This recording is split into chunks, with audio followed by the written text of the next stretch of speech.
भारत में राजनीतिक पार्टियां तो बहुत हैं, लेकिन पहली बार ऐसा हुआ कि एक मेमे पेज, एक इंटरनेट जोक और एक व्यंग्यात्मक नाम लाखों करोड़ों युवाओं की आवाज बन गया। नाम है काकरोच जनता पार्टी। कुछ लोग इसे इंटरनेट का मजाक कह रहे हैं, तो कुछ लोग इसे फ्रस्ट्रेटेड युवाओं की क्रांति और कुछ लोग इसे आने वाले समय की नई डिजिटल राजनीति मान रहे हैं। लेकिन इन सब के बीच सबसे पहला सवाल जो आपके दिमाग में आ रहा होगा कि आखिर इसका नाम काकरोच जनता पार्टी क्यों है। नमस्कार, मैं हूं प्रवीण गुप्त और आप देख रहे हैं PSIR रिसर्च। तो दोस्तों, राजनीति में शब्दों का बहुत महत्व होता है। जब किसी समाज, किसी वर्ग या किसी विरोध करने वाले समूह को बार बार छोटा दिखाया जाता है तो कई बार वही शब्द विरोध का प्रतीक बन जाता है। दरअसल सुप्रीम कोर्ट के मुख्य न्यायाधीश जस्टिस सूर्यकांत शुक्रवार को सीनियर वकील का दर्जा दिए जाने की मांग संबंधी एक वकील की याचिका पर सुनवाई कर रहे थे। इसी दौरान जस्टिस सूर्यकांत ने कहा कि समाज में पहले से ही ऐसे परजीवी मौजूद हैं जो व्यवस्था पर हमला करते हैं। क्या आप भी उनके साथ जुड़ना चाहते हैं? कुछ युवा ऐसे हैं जो रोजगार नहीं मिलने और पेशे में जगह न बन पाने के कारण कॉकरोच की तरह हर जगह फैल जाते हैं। उनमें से कुछ मीडिया बन जाते हैं, कुछ सोशल मीडिया पर सक्रिय हो जाते हैं, कुछ RTI कार्यकर्ता बन जाते हैं, कुछ दूसरे तरह के एक्टिविस्ट बन जाते हैं और फिर हर किसी पर हमला करना शुरू कर देते हैं। ये बयान इंटरनेट पर तेजी से वायरल हो गया। बहुत सारे युवाओं को लगा कि देश की सबसे बड़ी संस्थाओं में बैठे लोग बेरोजगार पीढ़ी की फ्रस्ट्रेशन को समझने की बजाय उनका मजाक उड़ा रहे हैं। और यहीं से शुरू हुआ डिजिटल बैकलॉस। युवाओं ने कहा कि अगर सिस्टम हमें कॉकरोच समझता है तो ठीक है, अब सारे कॉकरोच एकजुट होंगे। इसके बाद इंस्टाग्राम, X और मेमे पेजेस पर कॉकरोच शब्द विरोध का प्रतीक बन गया। लोगों ने मेमेज बनाए और व्यंग्यात्मक वीडियो बनाए। इसी बीच एक युवा अभिजीत दीपके ने काकरोच जनता पार्टी के नाम से सोशल मीडिया प्लेटफॉर्म X और इंस्टाग्राम पर हैंडल बनाया और देखते ही देखते काकरोच जनता पार्टी का नाम डिजिटल मूवमेंट इंटरनेट पर फैलने लगा। अब तक इंस्टाग्राम पर इसके 18 मिलियन से अधिक फॉलोअर्स हो चुके हैं, जो भारत में BJP के 9 मिलियन और कांग्रेस के लगभग 13 मिलियन फॉलोअर के आंकड़े को पार कर चुकी है। बयान पर विवाद बढ़ने के बाद मुख्य न्यायाधीश सूर्यकांत ने सफाई दी कि उनके शब्दों को मीडिया के एक हिस्से ने गलत तरीके से पेश किया। उन्होंने कहा कि उनकी टिप्पणी पूरे भारतीय युवाओं के लिए नहीं थी, बल्कि उन लोगों के लिए थी जो फेक डिग्रीज और गलत तरीके से प्रोफेशंस में घुसते हैं। लेकिन इंटरनेट की दुनिया में परसेप्शन अक्सर क्लैरिफिकेशन से ज़्यादा तेज़ी से फैलता है और यही यहाँ भी हुआ। जो शब्द अदालत की टिप्पणी में आया, वही शब्द कुछ दिनों के अंदर लाखों युवाओं की डिजिटल आइडेंटिटी बन गया। असल में काकरोच जनता पार्टी सिर्फ एक मेमे नहीं, बल्कि उस मनोवैज्ञानिक गुस्से का प्रतीक बन गई जो भारत के फ्रस्ट्रेटेड यूथ महसूस कर रहे हैं। बेरोजगारी, paper leak, competitive pressures, social media anxiety और लगातार बढ़ती अनिश्चितता, इन सब ने मिलकर इस मोमेंट को इमोशनल एनर्जी दी। इतिहास में कई बार ऐसा हुआ कि अपमान समझा जाने वाला शब्द ही विरोध का प्रतीक बन गया। दुनिया भर में वंचित समूहों ने अपमानजनक शब्दों को रिक्लेम करके उन्हें अपनी पहचान बना लिया। इंटरनेट कल्चर ने इस प्रोसेस को और तेज कर दिया है। पहले किसी मूवमेंट को फैलने में सालों लगते थे, अब कुछ दिनों में पूरा नैरेटिव बदल जाता है। यही यहाँ भी हुआ। एक बयान, कुछ मेमेज, कुछ रील्स और देखते देखते काकरोच जनता पार्टी करोड़ों युवाओं के बीच चर्चा का विषय बन गई। इसी बीच 21 मई को भारत सरकार के निर्देश पर काकरोच जनता पार्टी के X हैंडल को पहले सस्पेंड किया गया और बाद में बंद कर दिया गया। लेकिन इंस्टाग्राम पर इसके फॉलोअर अब भी लगातार बढ़ रहे हैं। इंटरनेट पर यह अभी भी सबसे ज़्यादा ट्रेंडिंग बना हुआ है। अब सवाल यह है कि आखिर ये इतना वायरल क्यों हुआ। काकरोच जनता पार्टी सिर्फ इसलिए वायरल नहीं हुई क्योंकि उसके मेमेज फनी थे। इसके पीछे भारत के युवाओं की गहरी फ्रस्ट्रेशन छिपी हुई है। आज लाखों छात्र कॉम्पिटिटिव एग्जाम्स की तैयारी कर रहे हैं। सालों तक मेहनत करने के बाद भी paper leak, exam cancellation, vacancies की कमी और भर्ती में देरी जैसी समस्याएं उन्हें लगातार निराश कर रही हैं। ऊपर से महंगाई, संविदा की नौकरियां, प्राइवेट सेक्टर की असुरक्षा और सोशल मीडिया कंपैरिजन कल्चर ने एंजाइटी को और बढ़ा दिया है। नई जनरेशन को लगता है कि उनसे लगातार कहा जा रहा है कि मेहनत करो, लेकिन मेहनत के बाद भी स्थायित्व की कोई गारंटी नहीं है और यही फ्रस्ट्रेशन धीरे धीरे मनोवैज्ञानिक दबाव में बदलने लगी। नई जनरेशन परंपरागत टीवी डिबेट्स और लंबे राजनीतिक भाषणों से इमोशनली डिस्कनेक्ट हो चुकी है। उन्हें लगता है कि वहाँ असली मुद्दों की जगह सिर्फ प्रोपेगेंडा और चिल पो हो रही है। इसलिए मेमे पेजेस और व्यंग्यात्मक अकाउंट्स उन्हें ज़्यादा जुड़ाव वाले लगते हैं। काकरोच जनता पार्टी ने इसी फ्रस्ट्रेशन को फनी लेकिन तीखी राजनीतिक भाषा में बदल दिया। यही वजह है कि लोग सिर्फ इसे देख ही नहीं रहे, बल्कि इमोशनली खुद को कनेक्ट भी कर रहे हैं। अब समझते हैं कि आखिर ये मेमे पॉलिटिक्स होती क्या है। आज पॉलिटिक्स सिर्फ संसद और चुनावी रैलियों में नहीं चल रही, बल्कि एल्गोरिदम, हैशटैग और मेमेज के जरिए भी चल रही है। पहले राजनीतिक संवाद भाषणों, समाचार पत्रों और टीवी चैनल से होता था, लेकिन अब शॉर्ट फॉर्म कंटेंट का युग है। एक वायरल मेमे कई बार 1 घंटे की स्पीच से ज़्यादा असर डाल देती है, क्योंकि मेमेज छोटा होता है, इमोशनल होता है, तुरंत जुड़ाव महसूस कराता है और बहुत तेज़ी से शेयर भी होता है। यही वजह है कि दुनिया भर की राजनीतिक दल अब मेमे टीम्स और डिजिटल वॉर रूम्स पर करोड़ों खर्च कर रही हैं। नई जनरेशन विचारधारा से ज़्यादा जुड़ाव और ऑथेंटिसिटी चाहती है। वह स्क्रिप्टेड भाषण की बजाय रॉ सटायर को ज़्यादा विश्वसनीय मानती है। यही कारण है कि मेमे कल्चर धीरे धीरे पॉलिटिकल कल्चर का हिस्सा बन चुका है। कॉकरोच जनता पार्टी इसी नई डिजिटल राजनीतिक भाषा की प्रतीक बनती हुई दिखाई पड़ रही है। ये मोमेंट दिखाता है कि भविष्य की राजनीति सिर्फ रैलियों और घोषणा पत्रों से नहीं, बल्कि मेमेज और इंटरनेट नैरेटिव से भी तय होगी। कुछ लोग इसे मजाक के रूप में ले रहे हैं, इसलिए ये भी जानना ज़रूरी है कि क्या यह सिर्फ मजाक है या कुछ ज़्यादा बड़ा। बहुत सारे लोग ये कहते हैं कि कॉकरोच जनता पार्टी सिर्फ एक मजाक है, लेकिन इतिहास बताता है कि कई बड़े मूवमेंट्स शुरुआत में मजाक ही लगते थे। व्यंग सिर्फ हंसाने के लिए नहीं होता, वह उन सवालों को उठाता है जिन्हें सीधे बोलना मुश्किल होता है। दुनिया भर में राजनीतिक व्यंग विरोध का हिस्सा रहा है। यही कारण है कि बहुत सारे युवा इसे सिर्फ कॉमेडी पेज नहीं, बल्कि व्यवस्था पर सवाल उठाने वाले प्लेटफॉर्म के रूप में देखने लगे हैं। असल में यह मूवमेंट फ्रस्ट्रेशन को ह्यूमर में बदल रहा है। यही इसकी सबसे बड़ी ताकत है। जब कोई मूवमेंट लोगों को इमोशनली रिलेटेबल लगने लगे, तब उसका इम्पैक्ट बहुत बढ़ जाता है। कॉकरोच जनता पार्टी की पॉपुलैरिटी दिखाती है कि भारत का युवा सिर्फ गुस्से में ही नहीं, बल्कि वह अपनी फ्रस्ट्रेशन को मेमे और व्यंग के जरिए एक्सप्रेस कर रहा है। यही आधुनिक डिजिटल प्रतिरोध की नई भाषा है। कॉकरोच जनता पार्टी ने अपनी 5 सूत्रीय एजेंडा भी पेश किया है। इस 5 सूत्रीय एजेंडे से इस पार्टी और इससे जुड़ने वाले युवाओं के राजनीतिक मनोविज्ञान को भी समझा जा सकता है। जब कॉकरोच जनता पार्टी का 5 सूत्रीय एजेंडा सोशल मीडिया पर वायरल हुआ, तब बहुत सारे लोगों को पहली बार लगा कि यह मूवमेंट सिर्फ रैंडम मेमेज नहीं बना रहा, बल्कि एक संरचनात्मक राजनीतिक नैरेटिव तैयार करने की कोशिश कर रहा है। क्योंकि इसके एजेंडे में सिर्फ कॉमेडी नहीं थी, बल्कि न्यायपालिका, लोकतंत्र, मीडिया, महिला प्रतिनिधित्व और राजनीतिक भ्रष्टाचार जैसे गंभीर मुद्दे भी शामिल थे। यही वजह है कि बहुत सारे शिक्षित युवाओं ने इसे सिर्फ मजाक की बजाय डिजिटल राजनीतिक प्रोटेस्ट की तरह देखना शुरू किया। उनके एजेंडे का पहला पॉइंट था, न्यायाधीशों को रिटायरमेंट के बाद कोई इनाम नहीं मिलना चाहिए। यह पॉइंट सीधा जुडिशरी की इंडिपेंडेंस को लेकर जनता के बढ़ते संदेह को टारगेट करता है।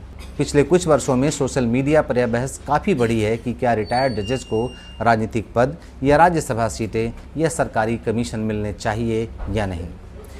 सीजीपी का कहना है कि अगर न्यायपालिका को पूरी तरह निष्पक्ष दिखना है तो जजेस को रिटायरमेंट के बाद राजनीतिक इनाम नहीं मिलने चाहिए। यह पॉइंट खास तौर पर एजुकेटेड अर्बन यूथ के बीच काफ़ी रेजोनेट करता दिखाई दिया, क्योंकि नई जनरेशन इंस्टीट्यूशंस की निष्पक्षता को लेकर पहले से ज़्यादा सवाल पूछ रही है।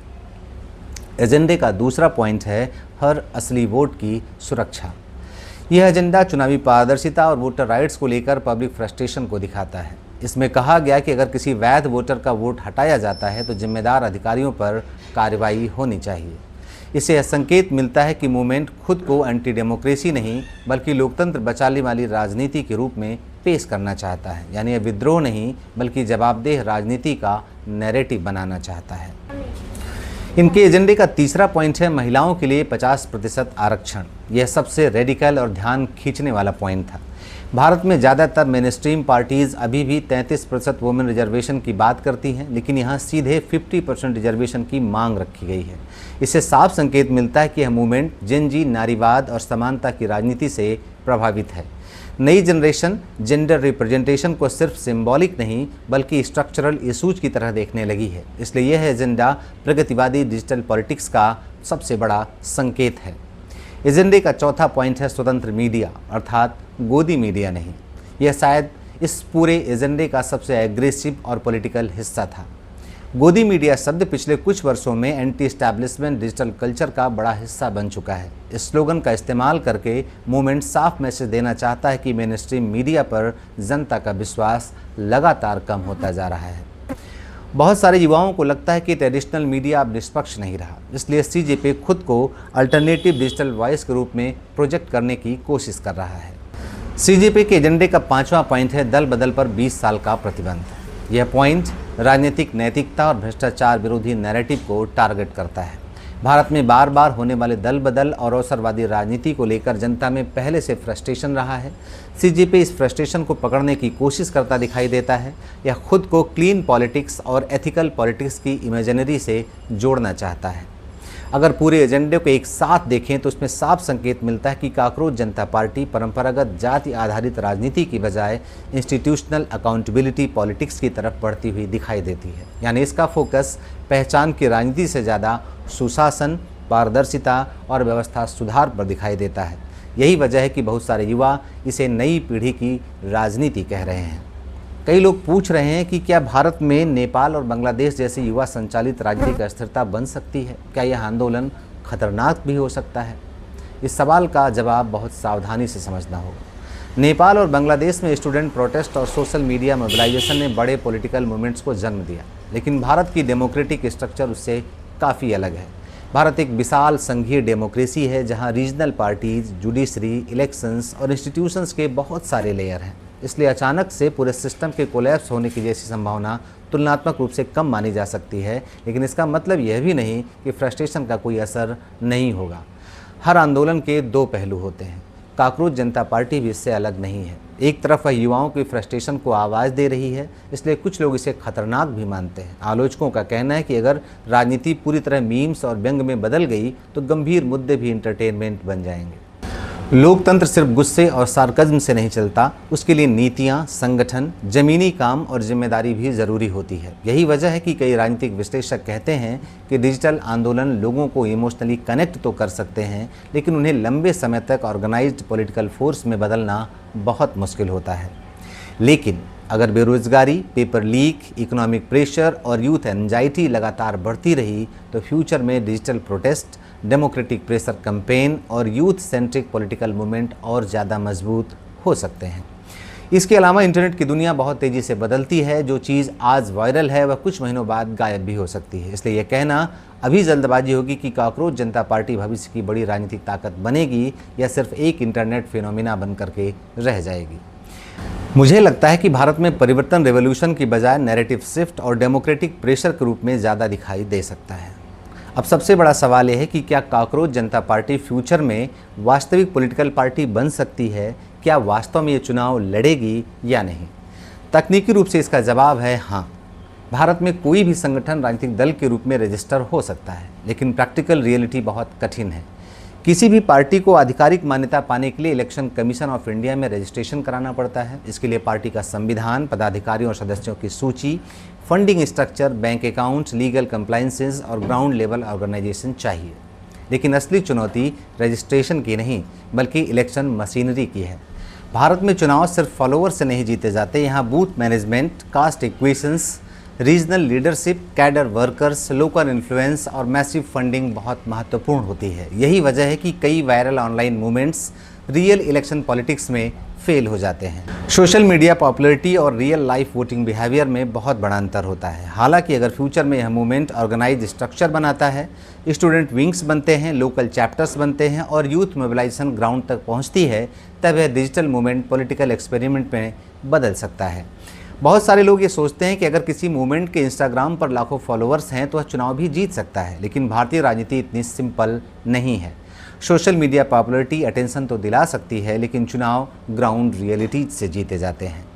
भारत में voters caste, local leadership, community influence, क्षेत्रीय मुद्दे और पर्सनल कनेक्शन से भी प्रभावित होते हैं। यही वजह है कि कई वायरल इंटरनेट सेंसेशंस चुनावी राजनीति में पूरी तरह फेल हो जाते हैं।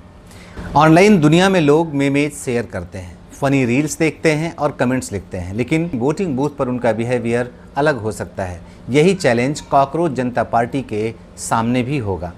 एक चीज़ जो सबको सोचनी है वो ये है कि क्या डिजिटल एंगर को रियल पॉलिटिकल ऑर्गेनाइजेशन में बदला जा सकता है? यही सवाल फ्यूचर तय करेगा, क्योंकि इंटरनेट एक्साइटमेंट अल्पकालिक हो सकती है, लेकिन election long term organisational strength मांगते हैं।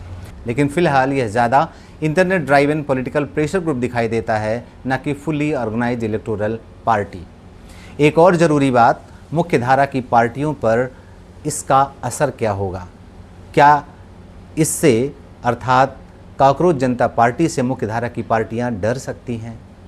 इतिहास गवाह है कि सत्ता हमेशा व्यंग से असहज रहती है, क्योंकि व्यंग सीधे हमला नहीं करता लेकिन लोगों के दिमाग में सवाल ज़रूर पैदा करता है। काकरोच जनता पार्टी की सबसे बड़ी ताकत यही है कि यह गुस्से को हंसी में बदल देती है, और जब जनता हंसते हंसते व्यवस्था पर सवाल उठाने लगे तब राजनीतिक प्रभाव और भी गहरा हो जाता है। मुख्यधारा की राजनीतिक पार्टियां जैसे बीजेपी या कांग्रेस अच्छी तरह समझती हैं कि नई पीढ़ी पारंपरिक भाषण शैली से बोर हो चुकी है। वह सिर्फ बड़े बड़े वादे और भाषण पर्याप्त नहीं हैं। आज का युवा ऑथेंटिसिटी चाहता है। उसे लगता है कि स्क्रिप्टेड स्पीचेस नकली हैं। यही कारण है कि राजनीतिक दल अब सोशल मीडिया टीमें, मीम पेजों और डिजिटल नैरेटिव पर करोड़ों रुपए खर्च कर रही हैं। काकरोच जनता पार्टी भले चुनाव ना लड़ रही हो, लेकिन यह बाकी राजनीतिक दलों पर दबाव ज़रूर बना रही है कि वे युवाओं की भाषा समझें, क्योंकि अगर पारंपरिक राजनीति नई पीढ़ी से डिस्कनेक्ट हो गई तो भविष्य में और भी बड़े डिजिटल आंदोलन पैदा हो सकते हैं। इस चीज़ को सभी राजनीतिक दल अच्छी तरह समझ रहे हैं, इसलिए सत्ताधारी दल ने इसके एक्स हैंडल को राष्ट्रीय सुरक्षा का हवाला देकर बंद करवा दिया है। इससे साफ पता चलता है कि देश की सबसे बड़ी पार्टी कितनी डरी हुई है। अंतिम में सबसे ज़रूरी सवाल कि इस पार्टी का भविष्य क्या होगा। मेरे अनुसार काकरोच जनता पार्टी शॉर्ट टर्म में कोई इलेक्टोरल पार्टी नहीं बनने वाली, लेकिन इसे सिर्फ मजाक समझना भी बहुत बड़ी गलती होगी, क्योंकि यह मूवमेंट भारत के युवाओं की मानसिक स्थिति का सिग्नल है। यह दिखाता है कि नई जनरेशन ट्रेडिशनल पॉलिटिक्स से इमोशनली डिस्कनेक्ट हो रही है और अपनी नई डिजिटल पॉलिटिकल लैंग्वेज बना रही। काकरोच जनता पार्टी का भविष्य वास्तव में 3 दिशाओं में जा सकता है। पहली संभावना है कि यह सिर्फ एक टेम्परेरी इंटरनेट ट्रेन बनकर रह जाए। इंटरनेट पर हर साल कई ट्रेन्स आते हैं और कुछ समय बाद खत्म हो जाते हैं। हो सकता है यह मूवमेंट भी धीरे धीरे गायब हो जाए। दूसरी संभावना है कि यह एक परमानेंट डिजिटल प्रेशर ग्रुप बन जाए, यानी यह खुद चुनाव न लड़े लेकिन पब्लिक ओपिनियन और पॉलिटिकल नैरेटिव को लगातार इन्फ्लुएंस करता रहे। यह भविष्य ज़्यादा रियलिस्टिक दिखाई देता है। और तीसरी संभावना है, अगर भारत में यूथ फ्रस्ट्रेशन लगातार बढ़ती रही, बेरोजगारी और सोशल एंजाइटी बढ़ती रही, तो फ्यूचर में इसी तरह के मूवमेंट्स ज़्यादा ऑर्गेनाइज्ड पॉलिटिकल फॉर्म ले सकते हैं। यानी आज का मेमे कल्चर कल की रियल पॉलिटिकल फोर्स भी बन सकता है। अभी तक के पूरे विश्लेषण का सार देखें तो ये ध्यान रखना होगा कि काकरोच जनता पार्टी को सिर्फ मजाक समझना बहुत बड़ी गलती होगी। यह मूवमेंट भारत के युवाओं की मानसिक स्थिति का संकेत है। यह दिखाता है कि नई पीढ़ी ट्रेडिशनल पॉलिटिक्स से इमोशनली डिस्कनेक्ट हो रही है और अपनी नई डिजिटल पॉलिटिकल लैंग्वेज बना चुकी है। हो सकता है कि कुछ साल बाद लोग इस ट्रेंड को भूल जाएं। ये भी संभव है कि यह सिर्फ एक टेम्पररी इंटरनेट फेज बनकर ख़त्म हो जाए, लेकिन यह भी इक्वली पॉसिबल है कि भविष्य में इतिहास इसे भारत की नई डिजिटल पॉलिटिक्स की शुरुआत के रूप में याद करेगा। क्योंकि जब किसी देश का युवा हंसते हंसते व्यवस्था पर सवाल उठाने लग जाए, जब व्यंग फ्रस्ट्रेशन का हथियार बन जाए, तब समझना चाहिए कि समाज के अंदर बहुत गहरा बदलाव चल रहा है। और शायद यही काकरोच जनता पार्टी की सबसे बड़ी कहानी है। इस मुद्दे पर आप अपनी राय हमें कमेंट बॉक्स में ज़रूर दें। वीडियो अगर अच्छी लगे तो इसे ज़्यादा से ज़्यादा शेयर करें, लाइक का बटन दबाना ना भूलें और इसी तरह के वीडियो देखने के लिए चैनल को ज़रूर सब्सक्राइब करें। कैमरा गर्ल नव्या श्री के साथ मैं प्रवीण गुप्त और आप देख रहे हैं PSIR रिसर्च।